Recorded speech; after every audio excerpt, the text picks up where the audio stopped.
প্রিয় শিক্ষার্থীবৃন্দ, তোমাদের সকলকে স্বাগতম আরো একটি নতুন ক্লাসে। আজকের এই ক্লাসে আমরা আলোচনা করব বিখ্যাত কবি ঈশ্বরচন্দ্র বিদ্যাসাগরের লিখিত একটি গদ্য প্রত্যুপকার। আজকে আমরা ঈশ্বরচন্দ্র বিদ্যাসাগর নিয়ে ডিপলি কোনো আলোচনায় যাব না।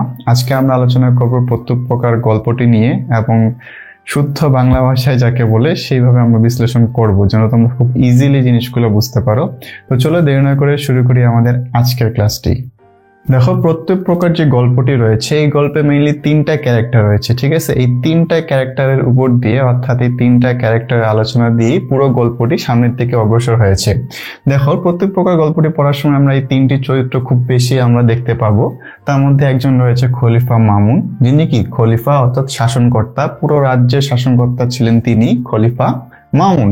এই খলিফা মামুনের একজন প্রিয় পাত্র ছিলেন। সেই প্রিয় ব্যক্তি অথবা পাত্রকে, সেই প্রিয় ব্যক্তি হলেন আলী ইবনে আব্বাস। এবং আমরা আরো একটি চরিত্র দেখতে পাবো যাকে খলিফা মামুন ধরে এনেছেন।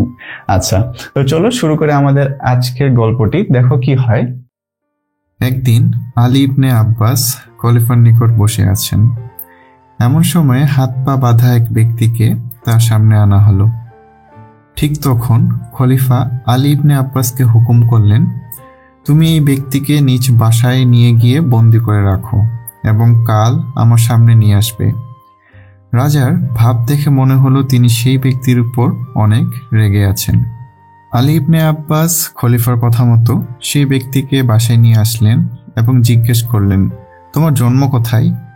সেই লোক বলেন, আমার জন্ম ডমাস্কাস শহরে। ওই শহরের যে স্থানে বড় মসজিদ আছে সেখানেই আমার জন্ম। একথা শুনে আলী ইবনে আব্বাস বলে উঠলেন, সেখানে জগদীশ্বরের শুভ দৃষ্টি থাকুক, কারণ সেখানকার এক ব্যক্তি এক সময় তাকে অর্থাৎ আলী ইবনে আব্বাসকে প্রাণে বাঁচিয়েছেন। একথা শুনে সে ব্যক্তিটি পুরো ঘটনা জানতে চাইলেন।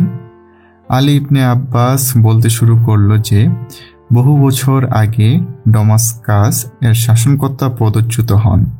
এরপর সেই পদে যিনি নতুন করে অধিষ্ঠিত হবেন তার সাথে আলী ইবনে আব্বাস ডমাস্কাসে গিয়েছিলেন, কিন্তু সেখানে গিয়ে পদচ্যুত শাসনকর্তা অনেক সৈন্য নিয়ে তার উপর আক্রমণ করতে আসলে আলী ইবনে আব্বাস প্রাণ ভয়ে পালান।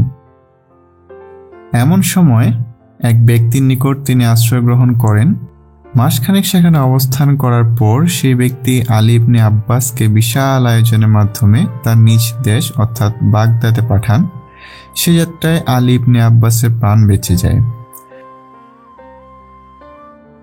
তাই সেই স্থান অর্থাৎ ডমাস্কাস আলী ইবনে আব্বাসের এতটা প্রিয়। কিন্তু তার মনে একটাই আক্ষেপ, সেই মানুষটি যে তাকে এত সাহায্য করেছিল তার কোনো খোঁজ তিনি পাননি। তার প্রতি কোনো কৃতজ্ঞতা প্রকাশের সুযোগ পেলে আলী ইবনে আব্বাস শান্তিতে মরতে পারতেন, অর্থাৎ মৃত্যুর সময় তার কোনো ক্ষোভ থাকতো না। একথা শোনা মাত্রই আটককৃত সেই ব্যক্তি খুশি হয়ে বলে উঠলেন, আপনার মনের আশা পূরণ হয়েছে। আমি সেই হতভাগা যে আপনাকে আমার নিজ বাসায় আশ্রয় দিয়েছিলাম।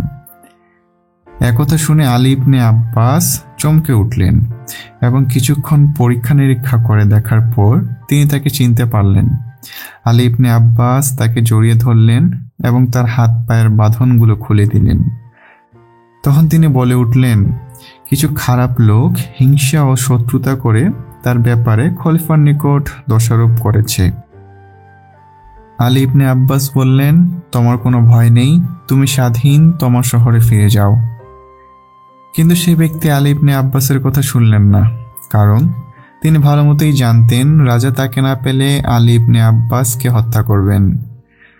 তিনি বলে উঠলেন, কিছু কাল আগে যার প্রাণ আমি রক্ষা করেছি, আজ নিজের জীবন বাঁচানোর জন্য সেই প্রাণের বিনাশে কারণ হব না।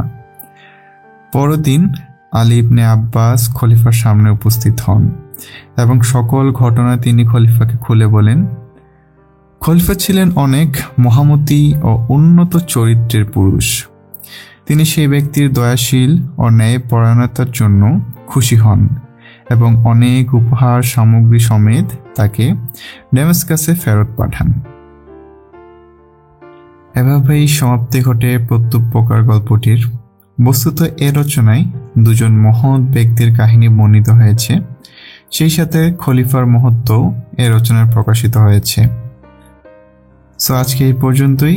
কেমন লাগলো আমাদের এই আয়োজন কমেন্ট করে জানাতে ভুলবে না, এবং তোমরা যদি উপকৃত হয়ে থাকো ভিডিওতে লাইক দিয়ে সাবস্ক্রাইব করে আমাদের সাথেই থাকো। দেখা হবে নতুন কোনো ক্লাসে নতুন কোনো আলোচনা নিয়ে। সেই পর্যন্ত সবাই ভালো থাকো, সুস্থ থাকো। আল্লাহ হাফেজ।